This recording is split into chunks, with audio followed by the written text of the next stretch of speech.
What are the long-term effects of religious trauma, and how can we recognize them in ourselves and others? And are you ready to embark on a journey of healing from religious trauma? Let's get started and find out together.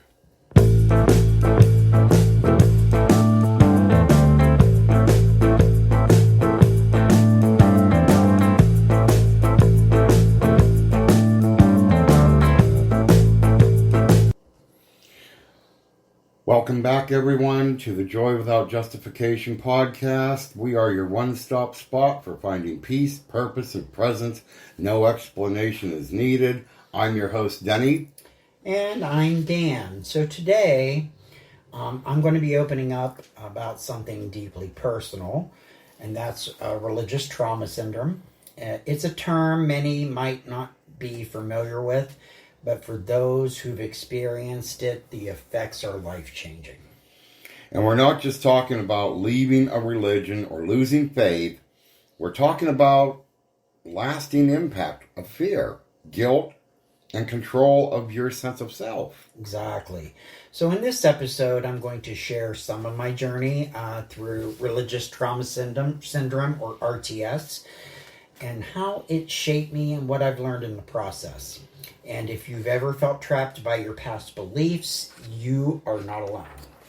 So let's get started with what RTS is. Can you explain how it shows up in people's lives? Sure. It's a psychological term for the emotional and mental harm caused by authoritarian religions or oppressive spiritual practices. It's not just about having a bad experience in church.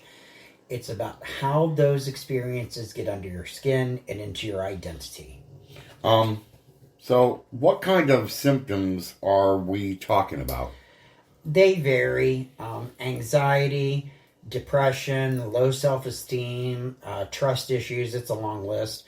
For me, it was this constant fear of rejection and being wrong and of somehow failing the expectations drilled into me. So even after I left, that fear kind of lingered.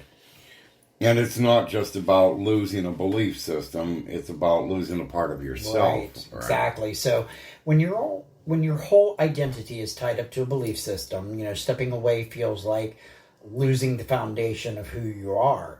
And oftentimes you lose relationships too, because if you step away from that particular faith, those friendships and relationships you made, they stop as well. So let's dive into your story then. What was it like growing up in a religious environment? Well, I was raised in a strict fundamentalist church, and on the surface it looked like a tight-knit community, but underneath it was really about control, what you thought, what you did, and even what you felt. So yeah, it was pretty insane. So what were some of the rules or beliefs that shaped your experience? Okay, well, we were taught we're the only church. Everything was a sin. And I mean, pretty much everything. Wearing shorts was a sin. Wearing sometimes short sleeve shirts. Wearing any kind of jewelry. Music, unless it was the church hymnals. For me, no high school dances. No homecomings. You weren't allowed to go to movies. Rapture fear, like intense rapture fear.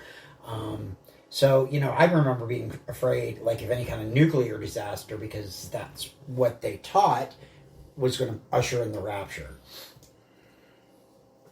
And so you've shared before that being gay added another layer to this. So, yeah, being told that who I was deep down was not just wrong, but evil.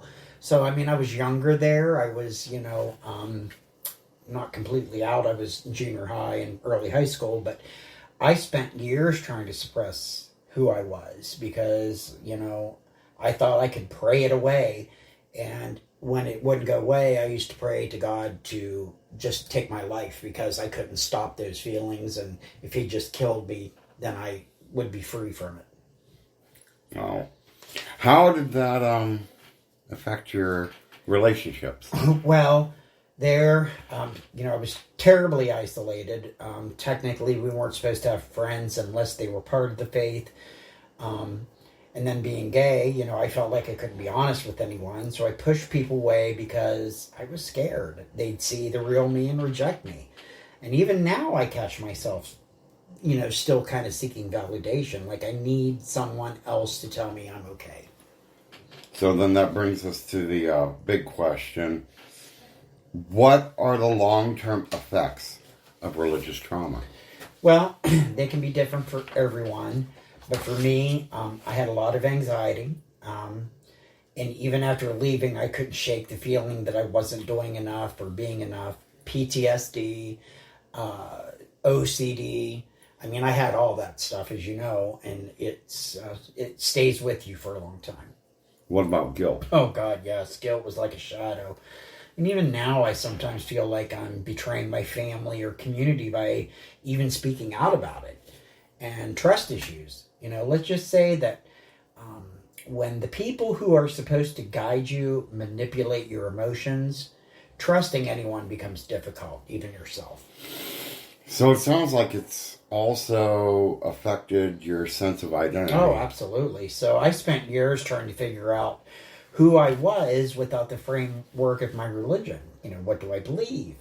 What do I value?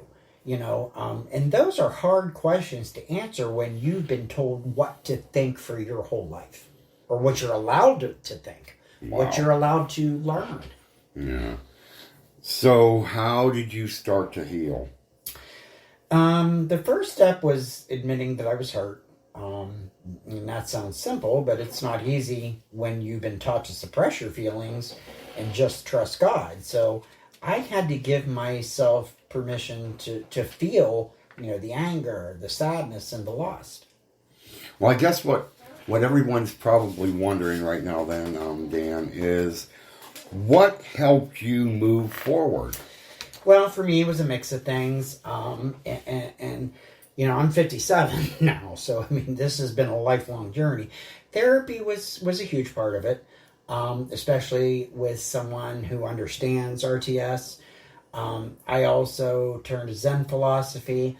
I actually had my big breakthrough in psychedelic therapy, on ketamine therapy, practicing mindfulness, to really just help me see the patterns and to let go of the shame. Okay, so then what's been the biggest breakthrough for you?